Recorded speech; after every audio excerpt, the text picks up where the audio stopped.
take some more questions. Okay, we'll take some more questions. Last 15 minutes. Yes, please.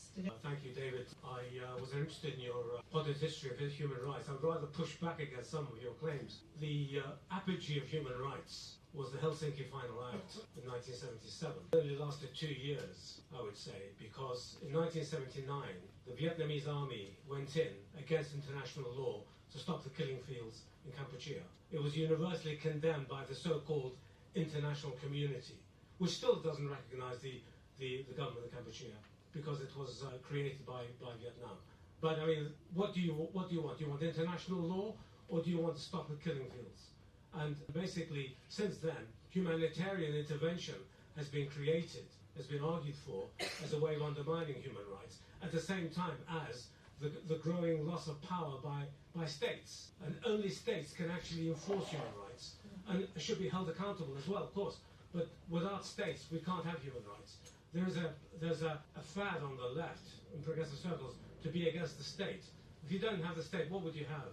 What would you have? I would also like to commend your views on victimhood, because I think that somehow we are, as a society, creating victims, seeking victims, and elevating victimhood.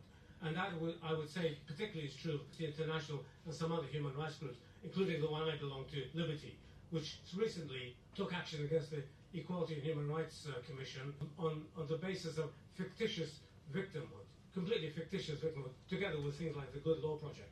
This is what is actually undermining human rights, giving rise to hostility against human rights, because the victimhood is not seeking solutions for human rights for the whole of society, but selecting victims on the basis of quite often fictions. So, for example, this obsession with transgender ideology, or the obsession with marginalized groups. What about, for example, the fact that social tenants in this country, in Britain, are actually in law second-class citizens, in law? This is never mentioned in human rights.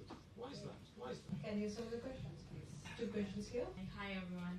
So this may be linked to his question on state accountability, sovereignty, all of those things. So following that. So my question was inspired by Eva's personal anecdote and conversation around the US. And from a geopolitical point of view, I feel it's a pertinent question to ask in this forum. So my question is the global human rights project or international legal framework, for example, the UN, just to state, very dependent on the US, and is US at the current stage and for the future of human rights one of the most prominent actors that kind of guides the future backsliding or regression in human rights? Yes or no, or what are your perspectives? And if that's a yes, then do you think in the future an election in the US to a more democratic, rights-based person or government would change things for the better globally for all of us in the world? Would that change in like one country? Would that impact all of us positively from a geopolitical and future of human rights point of view? The last question then, please. Any other questions? We have only answer of. Thank you. Hi, I'm Akshay. Thank you very much for the wonderful insights you shared at the panel. I'd just like to bring up some things that were discussed, like basically David brought up about the International Covenant on basically civil and political rights, and this partition with the International Covenant for Economic, Social and Cultural Rights, as to how the Cold War architecture framed how human rights was perceived. And I feel like in many ways that's like the original sin, in the sense that we're seeing currently, obviously there's increasing deprivation across the world, caused for multiple reasons, a lot of it influenced by climate change and other things. And I think that's where I feel like people think that human rights doesn't concern with that. And that's where I think the reasons why support for human rights has dropped. Whereas I feel like obviously all of these things are very intersectional and impact basically things very relatedly. And I think so I just feel like in that sense the challenge we have in this age of rising nationalism is like I think it's become even more difficult when we talk about international aid, that every country, including here, this country, is like cutting the international aid budgets. They basically think that, we need to care about our citizens, or why care about anyone else? And obviously the US has set a bad benchmark for that, with USAID cuts and other things. And in that sense, I feel like even if we talked about basically victories at the ICJ for climate change related stuff. I think we see already in the COP conferences that there's been always this discussion about climate finance and developed countries committing to fund developing countries and those suffering from climate change, but that ends up very little action. And even now what we're seeing is obviously international institutions are being increasingly disobeyed by the countries which were supposedly defending the rights-based order, like the US. So in that sense, sorry, I'll conclude. How do we have more, Michael, how do we get a grassroots campaign to push for this that brings people together in different countries and makes them realize that all these are interconnected? Thank you. Sorry Thank you. Did you have one before we go to the lady at the back? Okay. There is a question at that corner, please. That would be the last one, please. Okay, both of you together.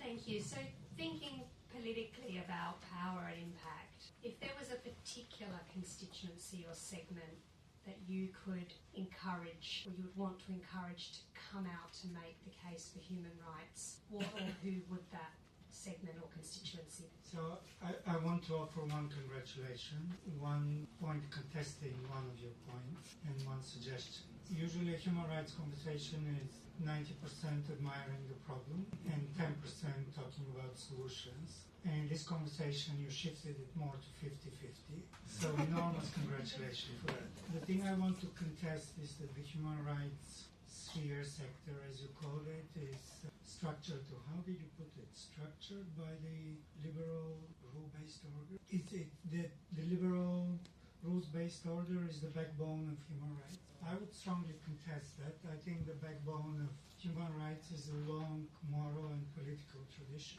which is not the province of lawyers, but was the province of religious thinkers, political campaigners, and popular movements. And now human rights sphere has become a province of lawyers, arguments about institutions, norms, and cases. And unless that changes radically, I don't think the human rights sector has a future. My third point is that we need to learn more from other fields. And maybe some of you have read the recent report by Mark Leonard for the European Council for Foreign Relations that looks at why the right is winning. And there are many points there, but two particularly salient points are it's managed to put together a class coalition and also is extremely savvy in the digital sphere. What is our class coalition? Can we ever talked about it? What's kind of the base of public support? And so that's probably kind of a hidden element of your question. And finally, a point about funding. I mean, the structure now is many clever people sit in foundations and they decide what is strategic, and then lots of people compete with each other to get the funding. Having more differently colored faces in those places is not going to be the solution, or people with different identities sitting in Washington or London or New York. You need a radical shift of power. And one project that's really impressed me is the so-called reverse calls for proposals, where a particular community comes together, decides what the priorities are, and donors compete to fund it. And donors have to fill the application forms and then report to the communities how well they've been done. Unless we radically shift the whole power structure, it's not going to work. And apologies for being so wordy. Can I have the panel's insights? David, your go. Sure, I'll have a go at those. Congratulations to you, Borislav, on getting the first applause of the no small feat with a crowd like this. Some great questions, thank you. I'm torn between whether to answer them one at a time or to kind of look for some of the common threads between them, and I think I might do the latter, because I think there were some very interesting themes in here. And it takes me back to a report that I was commissioned to sort of take a lead on by the Secretary General of Amnesty in 2016, back when we'd seen this kind of surge of populism and a lot of elections, including President Trump, including Brexit, including, Bolsonaro in Brazil and Duterte in the Philippines and so on. And there seemed to be this kind of global turning away from human rights and the embrace of authoritarian power. And so it led to this kind of moment of soul-searching within the organization and the movement more broadly, actually, about How do we make sense of this movement, and what are the lessons that we can draw about how we can be effective in the world that we see changing quite rapidly and profoundly around us? And so we developed kind of 4 strategies which are still, I think, somewhat around, and thankfully I think we've seen them being adopted not only within Amnesty but other places as well. Not claiming exclusive credit for this was part of a bigger conversation, of course. But one of those things, to go to the first gentleman's question, was around really being a bit more reflective about some of the issues that we worked on as a sector, and thinking about really showing how human rights speak to the things that matter in ordinary people's real lives. This is not about them over there. Human rights are actually about all of us. We all hold human rights. And so if the human rights field is not talking about social housing and the rights to adequate housing and all the attendant rights that come with that, we've gotten something wrong. And that is, I think, one of the corrective courses of action that is needed. To Sonia's point about who needs to come out and make the case for human rights, I think, that's it. We need to show that human rights are not just about, people far away, but about all of us. And I think, reflecting on one of the earlier questions about what are the areas for common ground, doesn't everybody experience some kind of sense that we are now living within systems that are so conditioned for the profit of others and not for our own thriving, that we need to find collective ways of reimagining that and reimagining the realities that we live through day after day after day? And so can we connect human rights with that kind of deep visceral ambition for a more soulful way of living, for genuine flourishing and thriving in the world? And can we sort of break down what that looks like for people who are saddled by debt, unable to get ahead, really just kind of held back in so many different ways? And I think that's a key kind of node as we think about the future of human rights. And then very briefly on human rights, not the province for lawyers. I love that. My one-line kind of tongue-in-cheek introduction to Amnesty when I worked there, curious to know if you agree, Nazia, is that it's basically an everlasting fight between lawyers and journalists. And there's something there about the character of human rights. It is both the kind of technocratic domain of lawyers, but it's fundamentally also about stories and people and the stories that we weave about the future. And so communicating in a way that speaks to the heart and addresses the deepest aspirations of peoples needs to be a central part if human rights are going to be relevant in the future. Absolutely, if one is not getting lawful, that is line policy. And then Eva? I want to pick up the question on funding, Borislav. Firstly, excellent questions. And I really like the framing of human rights being, the historical struggle, the actual, the ground of struggle being the kind of backbone of human rights. So I'm completely with you on that. I want to pick up the question of funding because I want to make sure that what I said didn't land incorrectly. It wasn't about differently colored people or, people from different backgrounds sitting in boardrooms in New York or Geneva. I didn't consciously use the word shift the power, but it is about shifting the power. And I think that really, really reflects in the point that of intermediaries, by which I mean you have pooled funds and collaborative funds in country. So closer to the problem, closer to the communities, closer to, and there are lots of examples, whether it's the Tara Climate Fund or pooled funds in sort of seeded by Britspan and others in Africa. So I think there is something there. I think the point that you were making about kind of getting funders to compete to fund for communities, amazing. I just think we have some distance to cover before that. I think there's, I agree with you that you should think radically. I also think one has to think about endowments and the way in which foundations are structured currently. What kind of, and maybe we can make a start there. Looking at some of the endowments that foundations, and the kind of alignment of endowment with purpose. So I think there's, a whole range of issues here, but yeah. Yeah, and look, Borislav, I really agree with your point. Don't argue with me. I agree with your point that lawyers should get out of the human rights game, right? Because I think there's a fundamental problem that what happens is if you're, as a barrister in my jurisdiction, I am subject to particular ethical regulations that I need to comply with, which are not morals, which is not morally based.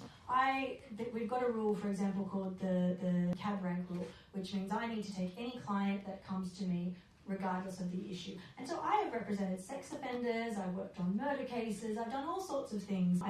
The best human rights work, if there are young people here you can do, is doing criminal defence work. And this is because you learn as a lawyer how to deal with the law and not how to have value judgments of people. And what happens when lawyers get into the human rights space is we get moral and we put the law into that and we sort of start making these victims and the enemies and good and bad and all this, and then we wrap the law into it, when the law is meant to be this independent thing that is implied impartially. And as barristers, we have very specific obligations. And I was quite disappointed at some people. I've been disappointed in barristers in the past who say, as a barrister, I think insert moral position there. And look, you're entitled to your moral position, but when you're speaking as a barrister, you should be using your particular position in society as a barrister to be providing that independent legal analysis on things. You can say what you want as an individual and, do that, but don't preface it with as a barrister, because there is a very specific role that lawyers have and the ethical obligations we have representing clients. So I do agree that we should leave human rights to the activists, and when they need support from lawyers, then we provide that. And I will say, and this isn't a shameless plug for the book, but here it comes, but the best work that I've ever done as a lawyer was when I was the legal representation for Mohibullah, who was the main Rohingya leader in the camps in Cox's Bazar following the operations in 2017. And I felt that I did my best work as a lawyer because I had a leader there who had a vision for his community that he wanted to act on. And I got to be there as his second fiddle, explaining, when he said, what the hell's going on with this IC? We want to sue Facebook. What is universal jurisdiction? And I felt that I had a very clear role with my legal expertise to get behind what his vision for his community was. This is what the book is about, by the way. And it's all the documentation that he did. It's everything he did to tell the story of his community. And then what I did as a legal nerd, building databases and analysing evidence and all of that. So I think lawyers have an important role to play as legal advisors and legal representation for people, community leaders, for people who have harms that they want to bring. But our job is always to listen to the instructions of our clients. So our clients say, this is what I want. We give legal advice, we give prospects advice, and we say, that's never going to happen, that's unlikely, yes, let's do this. We have to give our proper legal opinion on things, but we need to be so much clearer on our role, and we do get muddled up when we get in the human rights space. Thank you, Emma. That was a book that seems like I'm going to be picking up next. David has just signaled to me that as the token man on the needs to have the last word. David. No, I was just very conscious that two really great questions had not been addressed during this round. The first one was the question about the human rights framework being too dependent historically on the US and whether a change of government would turn that around. No, and neither should it, because actually I think trust has been broken to such a fundamental degree that something fundamental has shifted now, and the US is not going to get its leadership role on human rights back, and to a very large extent I think that's kind of a good thing. Mm-hmm. So no, and actually this now puts the onus on peoples and other states around the world to take leadership, to shape the agenda, and so on. And then the second question that we didn't respond to was around what it would take, perhaps, to build and push a new alliance that's based around economic justice globally, noting the way that the human rights agenda has been distorted. And what I wanted to say to you is nobody needs to build a movement. The movement is already there. Last week, there was an enormous vote at the UN General Assembly, for example, calling the transatlantic slave trade as the gravest crime against humanity of all time. And having spoken to one of the architects of this resolution, this was not intended in a sort of qualitative way, but in a way of saying that this was a kind of violation that led to organ failure in the rest of society through the rest of time. It was of that kind of earth-shattering foundational importance. And making the case for a form of repair, reparatory justice that needs to emerge from that, because that crime has never been resolved. And so there is a growing movement. The majority of countries by far voted to pass that resolution. And sure, you can dismiss that, it's just a resolution, but I think what it shows is that there is a kind of growing momentum coming from what we often call the South, but really the majority of countries around the world, to push for a bunch of things, but part of that is a remaking of the international system that is tilted structurally in favour, once again, of countries who have been deeply structurally disadvantaged for decades. And so I think, that is pointing to a different world order that is just in the cracks beginning to emerge and to show itself. One that is much less about the power of, perhaps we might call it, a kind of equitable transactionalism, where every state is able to take their place. Thank you, David. Thank you, Nidhi. Thank you. Thank you to this amazing, engaged audience. Thank you for sharing your stories. Thank you for being inspiring, and thank you for being the start of my coalition of the sensible and willing. I think that's what I'm going to rename the group chat that we have. Everybody, please join in that coalition.